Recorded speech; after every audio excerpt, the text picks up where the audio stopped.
Let me bring in Johnny Bench, the Hall of Fame catcher, Big Red Machine. He joins us on the show. Johnny, how are you? Yeah, I'm fine. Are you doing your are you going Belichick on me or Popovich? I love Popo. God, I mean, he's so good. And Belichick just says, you know what? You've asked the same question 73 times, the same different way. Yeah, he's a good player. Yeah, I mean, I love your impressions, but it's true. I mean, Popo though, even when they break through for the half and. The girl standing up there and holding the mic and trying to get a real insight into what happened the first half. Yeah, we played good. Okay, see you. Bye. It's like, but it's no news, which is fine. Except, what's news? Weren't you watching the game? Couldn't you figure out it yourself? I don't know what the hell happened. My kids didn't play well. That's all I can tell you. What I can do? They're supposed to rebound. They didn't block out. They didn't even pass. They had 2 assists the whole first half. What am I supposed to tell you? They sucked. Other than that, it's just a simple little game. Who was tough with the media, with the Big Red Machine? Anybody difficult?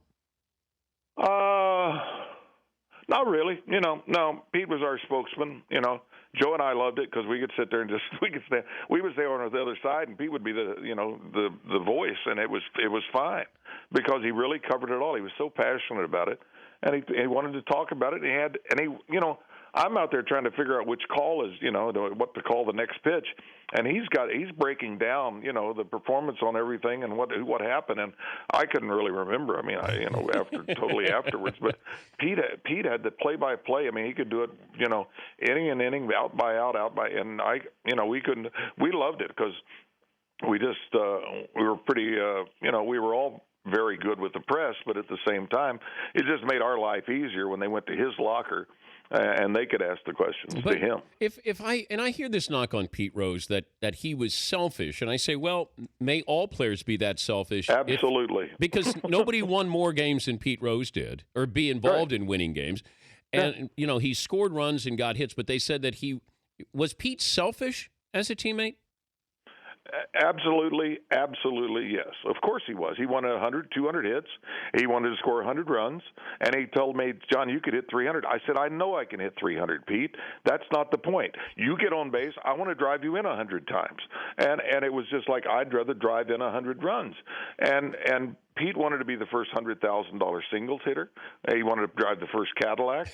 And that's what motivates. I mean, if you have nothing to motivate you, I mean, you're not performing every day. So, I mean, if what you did yesterday is big to you now, then you haven't done much today. So, Pete had 3 hits. He wanted 4. If he had 4, he wanted 5. I never saw a problem in that. Were you guys rock stars, Johnny, that like there were groupies because you were the Big Red Machine? Like, what was it like in the 70s, inside the clubhouse or on the road with you guys? Well, it certainly didn't have the hype, and we didn't have the coverage. I mean, there's times I wish we could go back and find some films of a couple of catches I made in dugouts and pop fouls and everything else.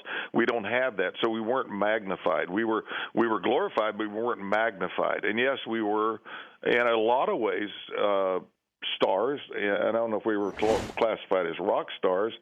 But it wasn't the pandemonium that I think that you see in a lot of cases that's created and everything else. And but you we weren't certainly like didn't have the money. You weren't to like be rock stars. You weren't like a Derek Jeter where you had women throwing themselves at you. Well, I didn't say that. Well, you were a great catcher, so I'm sure you caught them if they threw themselves at you. Yes, I caught well in all fields. But famous people falling all over you, famous women.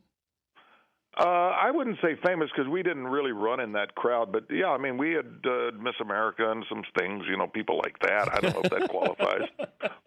Miss America is still pretty good.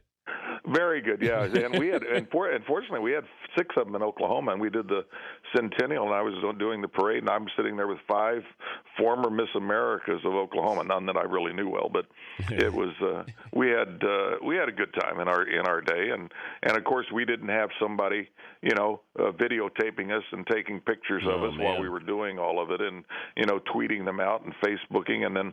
If you had 2 drinks at a restaurant and some guy didn't like you, he wasn't, calling the police saying, Johnny Bench is driving drunk. And, like today, everybody has to watch their backs and what they're doing. And whether Google glassed or nothing. I'm thinking I'd like to get some Google glasses, but I think you're so magnified now that, and I tell these young kids, I said, there's a lot of people don't like you. First of all, you're playing in foreign cities; they don't like you anyway.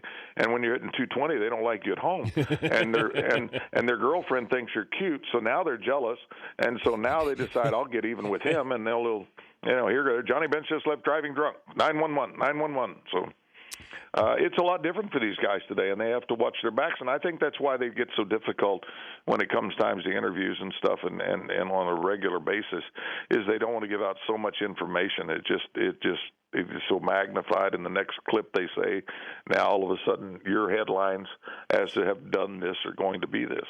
But you look at someone like Yasiel Puig, who has a lot of talent. Obviously, there's a backstory there, but there are times when he's on the field where I don't know if he's aloof, nonchalant, flippant, arrogant. I don't know what it would be, but what would you do to a player like that at that age? How do you handle it as a veteran? Well, now they got so much money that doesn't matter. What are you going to tell me? I've got this much money. You can't tell me what to do and how to do it. He's got an agent. He's got a posse. He's got everybody. And I say posse because I had a posse, and so it's not like it's a bad word. So I don't want to get into that. But you have people that are around you, and all of a sudden, they're glorifying. People are doing, and they're demanding your attention. They're pressing to get up against you. They're doing all this. But the kid, how do you today take a kid, and that's why you don't see so many high school kids taken as often as they used to, because they can't deal with the money. They can't deal with the stardom, and they don't know what to do. And everybody's giving you a direction of how to spend your money and how to be this and how to be that. So I think that's the one thing. The maturation is the real thing about a kid growing up with this much money in the bank account. I mean, he's already made, and he comes with baggage. You said there's some things in the background and everything else. So pretty soon you have to have guys that are saying, hey, let's just cut this crap out right now, which we did. We controlled. Pete, Joe, Tony, and I controlled the locker room.